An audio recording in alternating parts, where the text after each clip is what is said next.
Cell 10 से लेके 50% की छूट।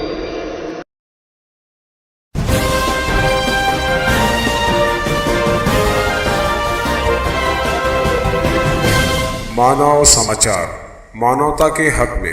मानव समाचार में आपका स्वागत है। मैं हूं अब्दुल रहमान और आप देख रहे हैं हमारा ख़ास प्रोग्राम का नाम है सेहत ही ज़िंदगी है। ये ऐसे प्रोग्रामों के ज़रिए हम मुख्तलिफ़ बीमारियों से, सेहत से जुड़ी हुई कई मुद्दों को उठाते हैं। हमें आपकी सेहत का उतना ही ख्याल है जितना कि आपको है। यही वजह है कि सेहत से जुड़ी जब भी कोई बातों का ज़िक्र होता है तो उन बातों को आपके सामने पेश करते हैं। अलग अलग हॉस्पिटल्स में डॉक्टर से विज़िट करते हैं, अलग अलग बीमारियों के बारे में मालूमात लेते हैं, बातें करते हैं, ताकि वो जो भी मालूमात है वो आपके सामने पेश की जाए और आप जो है उन बीमारियों से बच सकें। हमारा मकसद जो है समाज को सेहतमंद बनाना है, माशरे को सेहतमंद बनाना है। एक मिशन लेकर मानव समाचार हमेशा से कोशिश कर रहा है। यही वजह है कि हर हफ़्ता 15 दिन में हम आपको नज़र आते हैं किसी न किसी हॉस्पिटल में। हम मुलाकात करते हैं किसी न किसी डॉक्टर से, हम बात करते हैं किसी न किसी बीमारी के ताल्लुक़ से। आज भी हमारे साथ एक बहुत ही माहिर डॉक्टर यहाँ पर बैठे हुए हैं। इंसानी ज़िंदगी मुख्तलिफ़ बीमारियों में जकड़ी हुई है। उन बीमारियों में से कुछ बीमारियां ऐसी है कि जिनका इलाज तो मुमकिन है, मगर कुछ बीमारियां ऐसी है कि वो बहुत ही ज़्यादा कॉम्प्लिकेटेड है, बहुत ज़्यादा दिक्कत तलब है, जिसका इलाज जो है वो होता तो है मगर कभी कभी ये होता है कि सही सलाह नहीं मिलती, सही डॉक्टर्स नहीं मिलते।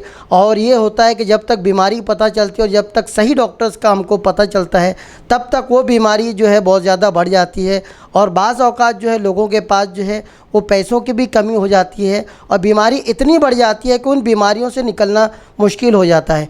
ऐसी ही बीमारियों में एक बहुत बड़ी बीमारी है, वो है स्पाइन यानी रीढ़ की हड्डी की बीमारी।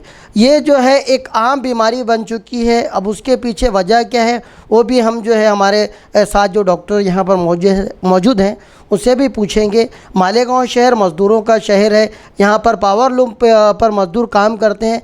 ये बीमारियाँ जो है आम तौर से उनमें भी जो पाई जाती है, इसलिए भी हमने ये अपना फ़र्ज़ जाना, ये कर्तव्य जाना कि उस बीमारी से जुड़े हुए जो एक्सपर्ट हैं उनसे उनकी राय ली जाए। मेरे साथ औरंगाबाद शहर के बड़े ही माहिर डॉक्टर मौजूद हैं और ये जिस बीमारी में महारत रखते हैं उस बीमारी में बहुत ही कम लोग हैं जो आज उसमें इतने एक्सपर्ट हैं। जनाब जो हैं दूरबीन के ज़रिए रीढ़ की हड्डी के अंदर जो है दूरबीन के ज़रिए जो कॉम्प्लिकेटेड ऑपरेशन है उस ऑपरेशन को करने में माहिर हैं। मेरे साथ यहाँ पर बैठे हुए डॉक्टर श्रीकांत दहीबाते साहब। सर जी आपका स्वागत है मानव समाचार में।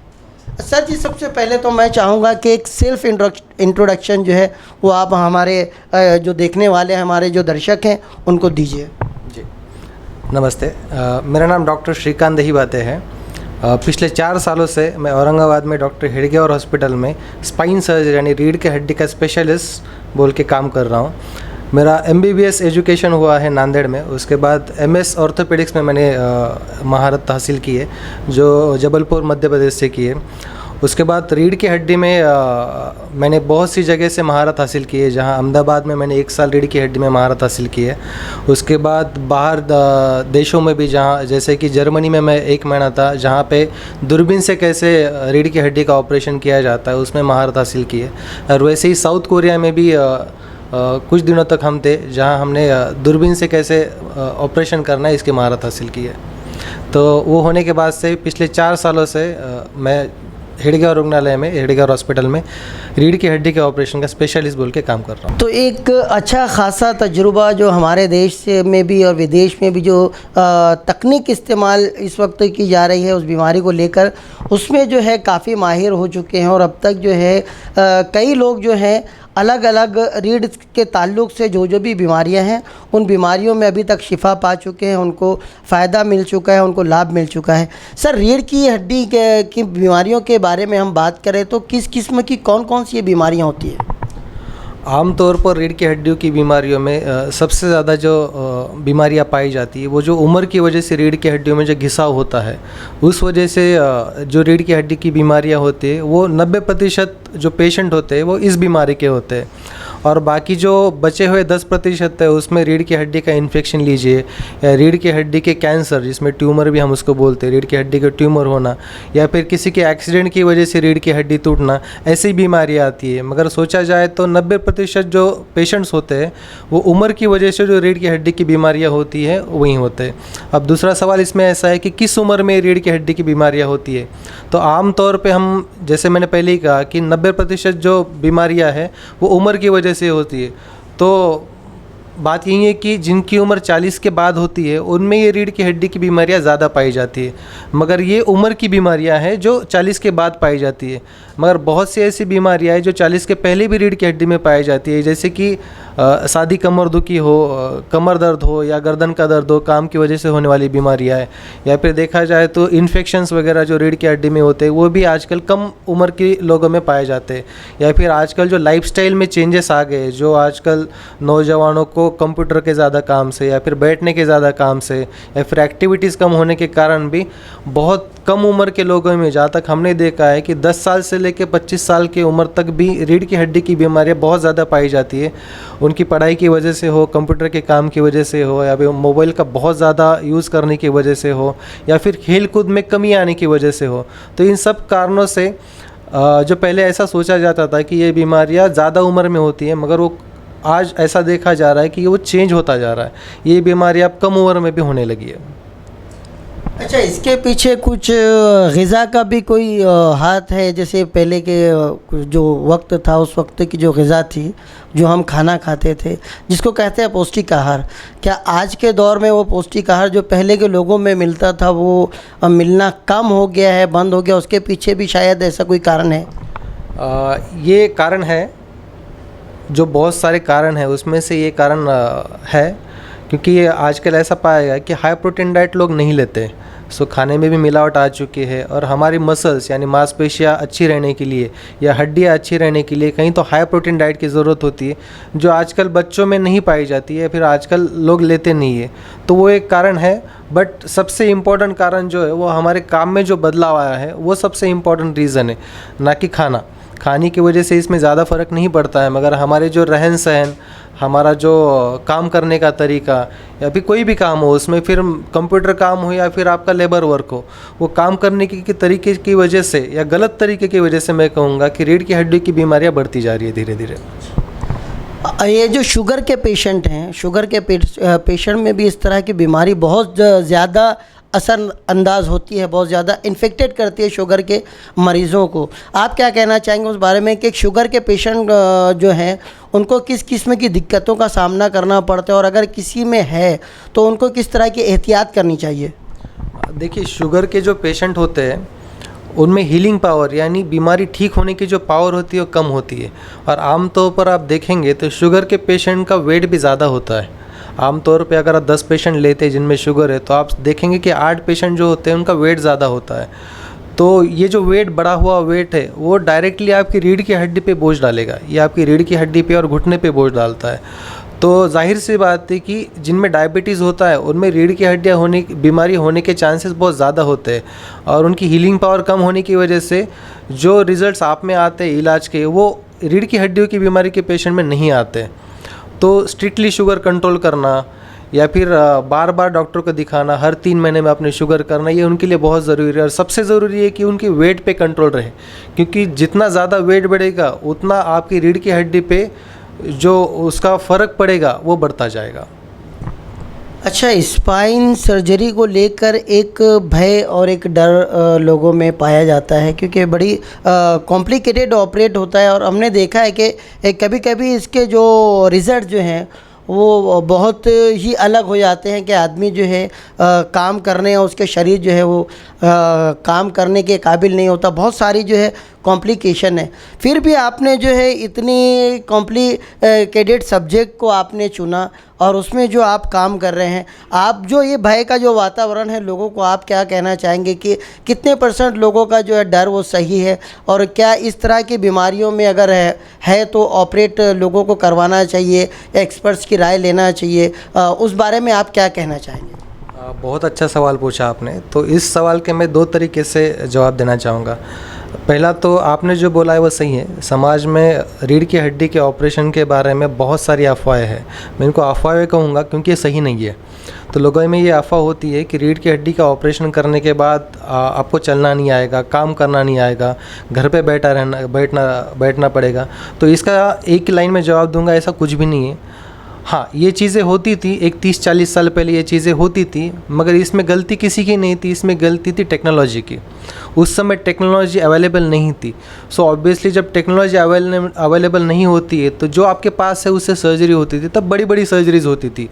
आपको रीढ़ की हड्डी का छोटा ऑपरेशन भी करना है तो आपको ओपन सर्जरी करनी पड़ती थी क्योंकि वो टेक्नोलॉजी अवेलेबल नहीं थी। मगर अभी ऐसा नहीं है। अभी टेक्नोलॉजी रीढ़ की हड्डी में इतनी ज़्यादा एडवांस हो गई है कि जो पहले ऑपरेशन 10 सेंटीमीटर काट कर किया जाता था, आज उस 6 मिलीमीटर में हम करते हैं, जिसको हम एंडोस्कोपिक स्पाइन सर्जरी बोलते हैं, जो हमारे हॉस्पिटल में हम करते हैं।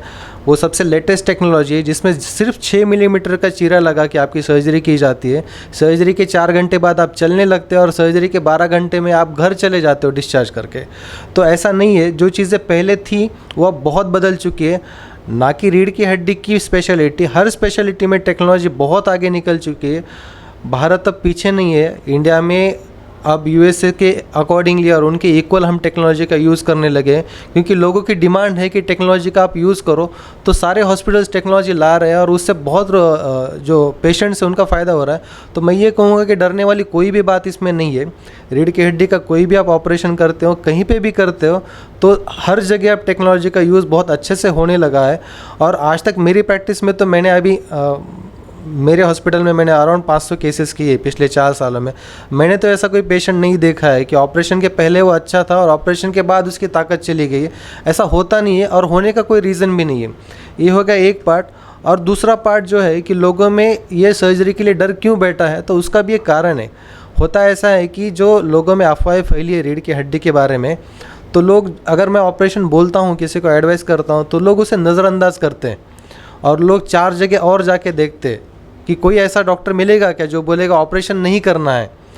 मगर कभी कभी ऐसा होता है कि लोग ऑपरेशन को इग्नोर करते हैं, उसको नज़रअंदाज करते हैं, डॉक्टर ने दिए गए एडवाइस को नज़रअंदाज करते हैं और फिर 2-3 साल बाद उनकी बीमारी बहुत बढ़ जाती है जो इलाज के काबिल नहीं होती है।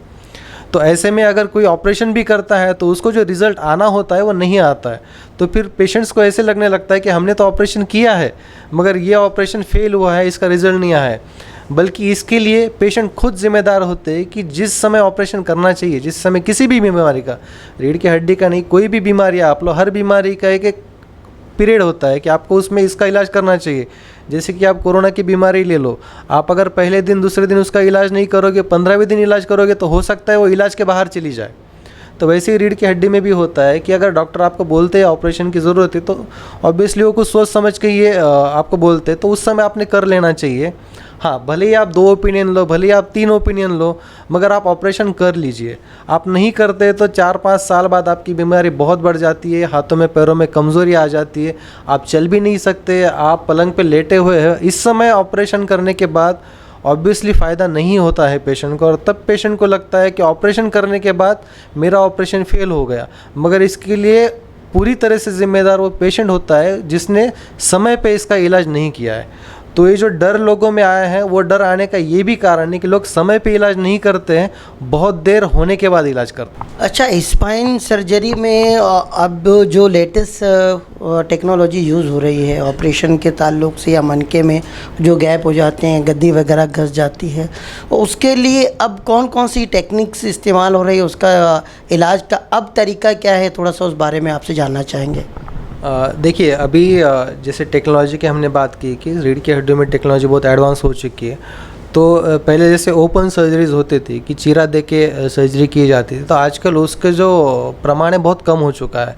जैसे कि MIS सर्जरी और एंडोस्कोपी सर्जरी, ये जो अभी लेटेस्ट दुनिया में, यानी हम अमेरिका को फॉलो करें या फिर यूरोप को फॉलो करें, तो वही सर्जरी अपने यहाँ पे भी होती है, जिसको MIS बोलते हैं। कि MIS का मीनिंग है मिनिमल इन्वेजिव, मीन्स सबसे कम चीरा लगा के सर्जरी। तो ऑलमोस्ट सभी प्रकार की रीढ़ की हड्डी की सर्जरी आप मिनिमल इन्वेजिव वे से कर सकते हैं। तो ऐसी कोई भी ऑपरेशन नहीं है जिसके लिए आपको बहुत बड़ा चीरा लगाना पड़ेगा। और उसके भी ऊपर एक टेक्नोलॉजी आई है जिसको हम एंडोस्कोपिक स्पाइन सर्जरी बोलते हैं। आपने सुना होगा एंडोस्कोप, पेट में डाल के जो एंडोस्कोप डालते हैं, तो उसी तरह का एंडोस्कोप रीढ़ की हड्डी के ऑपरेशन के लिए भी अभी टेक्नोलॉजिकल एडवांस है। जो अभी अगर आप मुझे पूछेंगे कि सबसे लेटेस्ट टेक्नोलॉजी कौन सी है स्पाइन सर्जरी में, तो हाँ, एंडोस्कोपिक स्पाइन सर्जरी सबसे लेटेस्ट है, जिसमें आप सोच भी नहीं सकते कि जो ऑपरेशन 10 सेंटीमीटर का चीरा लगा के किया जाता था, अब वो ऑपरेशन 6 मिलीमीटर का चीरा ही लगा के किया जाता है। और ये बहुत सेफ़ है, इसमें कॉम्प्लिकेशंस ऑलमोस्ट ज़ीरो है। आप सोचेंगे ब्लड लॉस तो हार्डली 5 से 10 ml ब्लड लॉस होता है पेशेंट का। इसमें फ़ायदा ये है कि हाँ, ये भी बात सही है कि अब टेक्नोलॉजी जैसे जैसे बढ़ती है कि पेशेंट का खर्चा भी बढ़ता है। तो आप बोलेंगे इसका कॉस्ट ओपन सर्जरी से ज़्यादा है, हाँ ज़्यादा है, मगर आप ओवरऑल कॉस्ट की बात करेंगे, अगर आप ओपन सर्जरी करते हैं तो वो पेशेंट हॉस्पिटल में 4 दिन रहता है, 4 दिन का खर्चा है, उसके बाद वो 3 से 6 महीने काम नहीं कर पाता, काम को वापस नहीं जा पाता। तो आप 6 महीने का मंथली अगर 10,000 भी कमा रहा है तो पकड़ लो 60,000 उसका लॉस है। उसके साथ उसकी सेवा करने के लिए 4-5 लोग और लगते हैं। आप 2 लोगों का भी 10,000 पर मंथ पकड़ो तो वो खर्चा आपका 2-3 लाख तक चला जाएगा। मगर वहीं जो एंडोस्कोपी सर्जरी है, हाँ, उसको 1-1.5 लाख खर्चा आएगा। मगर आप सोचिए, आज सर्जरी करने के बाद पेशेंट आज के आज घर जाएगा तो आपका 5 दिन का खर्चा कम हो गया। उसके बाद पेशेंट 15 दिन बाद ऑफिस चला जाता है, अगर वो ऑफिस काम कर रहा है या कोई काम कर रहा है तो 15 दिन बाद ऑफिस चला जाता है, तो 6 महीने जो उसका वर्क लॉस होने वाला है वो वर्क लॉस होने की बात नहीं आती, और वो खुद के काम कर लेता है। तो 2 लोगों का भी जो व्यवसाय व्यापार वो बंद होने का भी सो ओवरऑल आप अगर पूछेंगे तो इसमें पेशेंट के शरीर को भी फ़ायदा है, पेशेंट की हेल्थ भी जल्दी रिकवर हो जाती है, हॉस्पिटल स्टे भी कम है, और ओवरऑल खर्चा निकालेंगे तो एंडोस्कोपिक स्पाइन सर्जरी में या फिर मिनिमल इन्वेजिव स्पाइन सर्जरी में ये खर्चा कम लगता है ओपन सर्जरी से। ऐसी जो बीमारियां हैं, उन बीमारियों से बचा कैसे जा सकता है उस बारे में? जो बीमारियां, जो रीढ़ की हड्डी की बीमारियां उम्र की वजह से होती है, उनसे बचा तो नहीं जा सकता, मगर उनको प्रिवेंट किया जा सकता है, उनको कुछ हद तक हम रोक सकते हैं। जैसे कि आपकी उम्र 50 के ऊपर है और आपको रीढ़ की हड्डी की बीमारियों की शुरुआत हो चुकी है, तो कुछ चीज़ें होती है जो रीढ़ की हड्डी की बीमारियों को आगे बढ़ने से बचा सकती है। जैसे कि नीचे मांडी डाल के बैठना या झुक के काम करना, झुक के वज़न उठाना, बहुत ज़्यादा ट्रैवलिंग करना 2 व्हीलर 4 व्हीलर पे, ये चीज़ें जो होती है वो रीढ़ की हड्डी की बीमारी को बढ़ाएगी। तो आप उम्र को तो नहीं बढ़ा सकते, मगर ये चीज़ें आप फॉलो करके आपकी जो बीमारी बढ़ती जा रही है उनको कंट्रोल में ज़रूर रख सकते हैं। या फिर ये हो गई उम्र वाली बीमारियों के बाद। और जो यंग पॉपुलेशन में, यानी जो नौजवानों में बीमारी होती है, तो उनको ये ज़रूरत है कि जो भी वो अपने वर्क प्लेस पे काम करे वहाँ पे लाइफस्टाइल मॉडिफिकेशन, यानी आपके काम के तरीके में हमेशा बदलाव करने चाहिए। आप कैसे बैठते हैं, आप स्ट्रेट बैठते हैं या नहीं, आपका कंप्यूटर अगर है तो कंप्यूटर आपकी आंखों के सामने होना चाहिए। आपको कोई वज़न उठाने का काम है तो आप वज़न झुक के ना उठाएं, नीचे बैठ के वज़न उठाएं। तो ये छोटे छोटे तरीके होते हैं जिनसे आप इन रीढ़ की हड्डी की बीमारियों से बच सकते हैं। अच्छा, औरंगाबाद में एक कामयाब स्पाइन सर्जन के तौर पर आपको जाना माना पहचाना जाता है, तो अपने यहाँ उस जगह पर जो है कौन कौन सी बीमारियाँ जो हैं रीढ़ से हड्डी से जुड़ी हुई जो बीमारियां हैं, कि इन केस अगर हमारे शहर में किसी को वो प्रॉब्लम हो जाए और अगर वो सारी सहूलतें यहाँ पर मुहैया नहीं हैं और वो औरंगाबाद जाकर कभी वो करवाना चाहे वो सारी बीमारियों का इलाज, तो वो कौन कौन सी बीमारियां हैं, ताकि लोगों को पता चल सके कि ये सारी बीमारियां जिनका इलाज यहाँ नहीं है तो कम से कम औरंगाबाद में जो है वो सारी बीमारियों का इलाज हो रहा है। मैं तो ये कहूँगा कि रीढ़ की हड्डी की हर तरह की हर बीमारी का इलाज औरंगाबाद में होता है। तो आप हेडगेवार भी आओ या आप कोई भी हॉस्पिटल में जाओ तो हर तरह की रीढ़ की हड्डी की बीमारी के इलाज वहाँ होता है। कम से कम मैं सोचूंगा 10 से 15 स्पाइन सर्जन होंगे जो रीढ़ की हड्डी का इलाज वहाँ करते हैं और सबके पास एडवांस टेक्नोलॉजी अवेलेबल है। तो अगर यहाँ इलाज नहीं होता है तो आप अगर औरंगाबाद आते हैं या पुणे मुंबई कहीं भी जाते हैं तो सारी जगह पे अभी इलाज अवेलेबल है। औरंगाबाद में भी सभी जगह पे और मेरे हॉस्पिटल में हेडगेवार हॉस्पिटल में भी सारे जो लेटेस्ट टेक्नोलॉजिकल एडवांसेस है वो अवेलेबल है।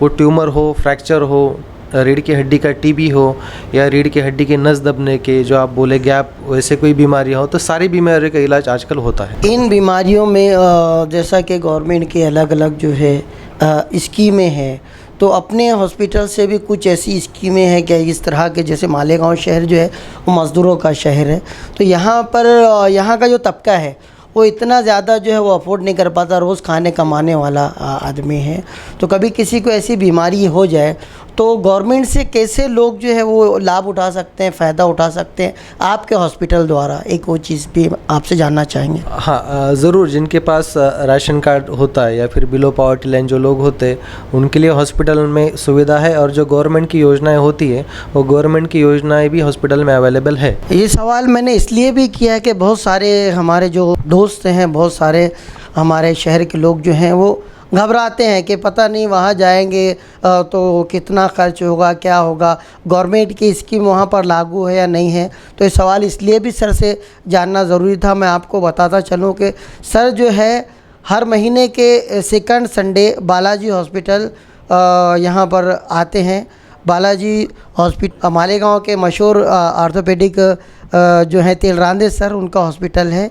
हर महीने के सेकंड संडे जो है यहाँ पर आते हैं, और अभी अभी उन्होंने कहा है कि अनकरीब जो है मालेगांव शहर के अलग अलग इलाकों में हम लोग जो है वो मेडिकल कैंप भी करने वाले हैं, ताकि ज़्यादा से ज़्यादा लोग जो है लाभ उठाएं, फ़ायदा उठाएं।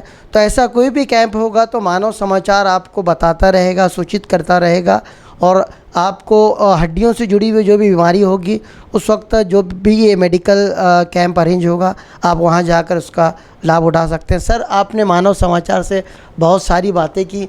उम्मीद करता हूँ कि हमारे सुनने वालों के दिलो दिमाग में जो कुछ गलत फहमियाँ होंगी या जो चीज़ें जो हड्डियों से जुड़ी हुई या रीढ़ की हड्डी से जुड़ी हुई जो बातें उनको नहीं पता होगी, तो आपसे जो सारी बातें उन्होंने मालूम की होगी। आपका बहुत बहुत शुक्रिया। Thank you.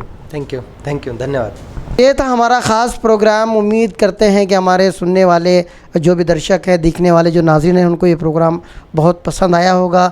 मिलते हैं अगली बार किसी नई बीमारी के साथ, किसी नए एक्सपर्ट के साथ। तब तक देखते रहिए मानव समाचार, सबसे पहले सबसे तेज़, हमेशा सच के साथ।